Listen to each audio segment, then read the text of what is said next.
जानते हैं, दुनिया के कुछ सबसे बड़े खतरे वो होते हैं जो हमें दिखाई नहीं देते।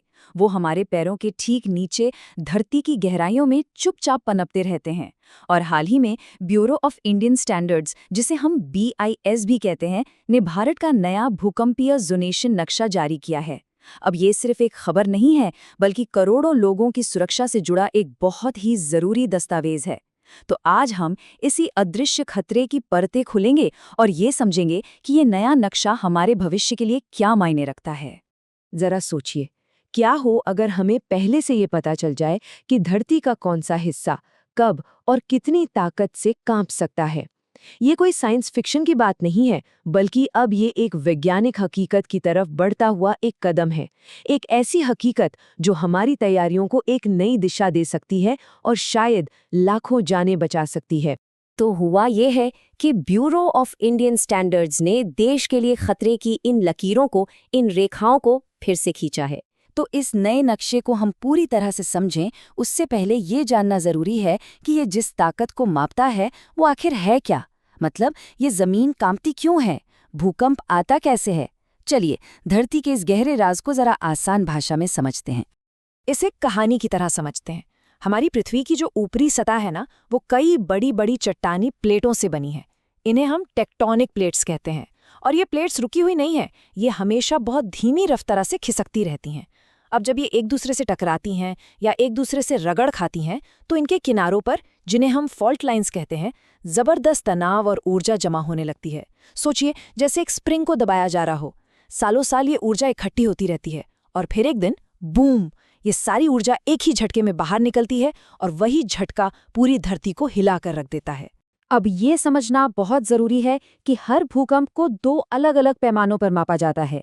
एक है रिक्टर स्केल, ये भूकंप की असली ताकत बताता है, मतलब उसके केंद्र से कितनी ऊर्जा निकली। ये एक फिक्स्ड नंबर होता है। दूसरा है मर्केली स्केल, जो उसके असर को मापता है, मतलब उस ऊर्जा ने बिल्डिंगों को, पुलों को और इंसानों को कितना नुकसान पहुंचाया। तो चलिए अब वापस आते हैं हमारे आज के मुख्य विषय पर। भारत की इस नए नक्शे में आखिर ऐसा क्या बदला है। इस नंबर को देखिए। नए आंकलन के हिसाब से भारत का लगभग 61% हिस्सा अब भूकंप के लिहाज से मध्यम से लेकर बहुत ज्यादा खतरे वाले जोन में आता है। पहले ये आंकड़ा 59% था। अब ये 2% की बढ़ोतरी सुनने में शायद छोटी लगे, लेकिन इसका मतलब है कि लाखों लोग और कई शहर अब पहले से कहीं ज्यादा बड़े खतरे के दायरे में आ चुके हैं। और ये सिर्फ जमीन का आंकड़ा नहीं है, ये हम लोगों की कहानी है। इसका मतलब है कि भारत में रहने वाले हर 4 में से 3 लोग एक ऐसी जगह पर रहते हैं जहां जमीन कभी भी खतरनाक रूप से हिल सकती है। ये आंकड़ा हमें बताता है कि भूकंप का खतरा हमारे लिए कितना बड़ा और कितना निजी है। ये सिर्फ एक अपडेट नहीं है, ये सोच में एक बहुत बड़ा बदलाव है। पुराना नक्शा इस बात पर बनता था कि इतिहास में भूकंप कहाँ-कहाँ आए थे, लेकिन नया नक्शा भविष्य की ओर देख रहा है। ये PEHA यानी प्रोबेबिलिस्टिक अर्थक्वेक हैजर्ड असेसमेंट का इस्तेमाल करता है, जो वैज्ञानिक डेटा के आधार पर ये अनुमान लगाता है कि भविष्य में कहाँ और कितने बड़े भूकंप की संभावना है। चलिए अब बात करते हैं नक्शे के सबसे संवेदनशील और सबसे खतरनाक हिस्से की, हिमालय। ये सिर्फ बर्फ से ढके पहाड़ नहीं है, ये एक जीती जागती भूवैज्ञानिक युद्ध भूमि है। ये लाइन अपने आप में सब कुछ बयां कर देती है।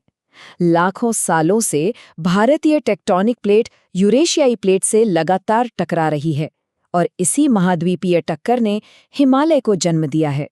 तो 4 मुख्य वैज्ञानिक कारण हैं जो हिमालय को दुनिया के सबसे ज्यादा जोखिम वाले क्षेत्रों में से एक बनाते हैं। पहला, प्लेटों की टक्कर, जो लगभग 40 से 50 मिलीमीटर हर साल की रफ्तार से हो रही है। दूसरा, हिमालय भूवैज्ञानिक तौर पर बहुत युवा पहाड़ हैं, इसलिए इनकी चट्टानें अभी भी अस्थिर हैं। तीसरा, इस पूरे क्षेत्र में फॉल्ट लाइंस का एक बहुत ही जटिल जाल बिछा हुआ है। और चौथा, जो सबसे चिंता की बात है, मध्य हिमालय का एक बड़ा हिस्सा सेंट्रल सिस्मिक गैप कहलाता है। यहाँ पिछले कई 100 सालों से कोई बड़ा भूकंप नहीं आया है, जिसका मतलब है कि यहाँ एक बहुत बड़े भूकंप को जन्म देने के लिए काफ़ी ज़्यादा ऊर्जा जमा हो चुकी है। तो खतरा बहुत बड़ा है, ये तो साफ है। लेकिन हमारी तैयारी क्या है? जब कोई आपदा आती है तो हमारे देश को बचाने के लिए कौन सी संस्थाएं हैं और क्या व्यवस्थाएं हैं? चलिए जानते हैं। ये है आपदा के खिलाफ हमारी राष्ट्रीय रक्षा प्रणाली, सबसे ऊपर है एनडीएमए यानी नेशनल डिजास्टर मैनेजमेंट अथॉरिटी, जो प्रधानमंत्री की अध्यक्षता में नीतियों और रणनीतियां बनाती है। फिर आती है एनडीआरएफ यानी नेशनल डिजास्टर रिस्पांस फोर्स, जो जमीन पर बचाव का काम करने वाली हमारी खास ट्रेन्ड फोर्स है। एनसीएस यानी नेशनल सेंटर फॉर सिज्मोलॉजी 24 घंटे धरती की हर हरकत पर नजर रखता है। और एनआईडीएम यानी national institute of disaster management training और रिसर्च के जरिए हमारी तैयारियों को और मजबूत करता है। आगे का रास्ता क्या है? एक सुरक्षित भविष्य का जो खाका है वो इन 4 मजबूत स्तंभों पर टिका है। पहला, हर नई इमारत भूकंप रोधी तकनीक से ही बने। दूसरा, बिल्डिंग कोड सिर्फ कागज पर न रहें बल्कि जमीन पर सख्ती से लागू हों। तीसरा, जन जागरूकता, ताकि हर नागरिक को पता हो कि भूकंप के समय क्या करना है और क्या नहीं। और चौथा, हमारे शहरों को ज्यादा लचीला बनाना, जिसमें पुरानी और कमजोर इमारतों की रेट्रोफिटिंग यानी उन्हें मजबूत करना भी शामिल है। और ये सिर्फ राष्ट्रीय सुरक्षा का ही मामला नहीं है। हमारे ये कदम हमें संयुक्त राष्ट्र के सतत विकास लक्ष्यों यानी सस्टेनेबल डेवलपमेंट गोल्स को हासिल करने में भी मदद करते हैं। आखिर में सवाल बस यही है, विज्ञान हमें खतरे का नक्शा दे सकता है, लेकिन सुरक्षा की इमारत तो हमें खुद बनानी होगी। जमीन अपनी आदत नहीं बदलेगी, वो हमेशा गतिशील रहेगी। सवाल ये है कि क्या हम अपनी आदतें और अपनी तैयारियां बदलेंगे, क्योंकि हमारी सुरक्षा हमारे सामूहिक संकल्प पर ही निर्भर करती है। अगर ये वीडियो आपको पसंद आया हो तो लाइक जरूर करें, शेयर करें उन दोस्तों के साथ जिन्हें यूपीएससी, लॉ या जनरल नॉलेज की तैयारी करनी है। और हाँ, सब्सक्राइब करें। आप अपने सुझाव या सवाल नीचे कमेंट में लिख सकते हैं। यूपीएससी एंड कॉम्पिटिटिव एग्जाम की गाइडेंस या मेंटरशिप के लिए संपर्क करें। Our contact information is given in description. धन्यवाद। मैं हूं कृणाल ठाकुर। मिलते हैं अगले भाग में। जय हिंद।